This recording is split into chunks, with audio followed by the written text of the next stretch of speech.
Friends இன்றைக்கி நம்ம mini விலாகில் ஒரு ஹெல்த்தியான ரெசிபி தான் பார்க்க போகிறோம். ஸோ ராகி புட்டு ரொம்பவே சிம்பிளாக செய்யலாம். எப்படி செய்யலான்னு வாங்க பார்க்கலாம்.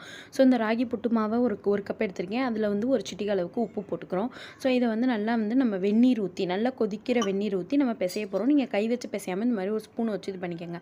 இந்த மாதிரி பிசைஞ்சிக்கிட்டீங்க கொஞ்சம் தண்ணி கூட போச்சுனாலும் பரவாயில்ல. கொஞ்சம் ஆற விட்டதுக்கப்புறம் இந்த மாதிரி நீங்கள் நல்லா கையால் கட்டி இல்லாமல் உதுத்துக்கோங்க.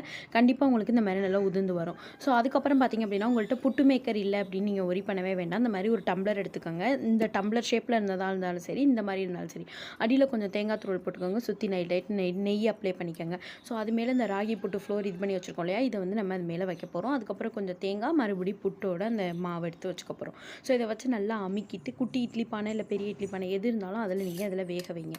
வேக வச்சு ஒரு 2லேருந்து 3 நிமிஷம் அளவுக்கு வேக வச்சுட்டிங்கன்னா உங்களுக்கு ஃபென்டாஸ்டிக்கான இந்த ராகி புட்டு ரெடி ஆகிடும். அவ்வளோதான், ரொம்பவே சிம்பிளாக இருக்கிறது. இது கண்டிப்பாக கடலைக்கறியோடு டேஸ்ட் பண்ணி பாருங்கள், இல்லை ஜீனி போட்டு டேஸ்ட் பண்ணி பாருங்கள். சூப்பராக இருக்கும். தேங்க்யூ.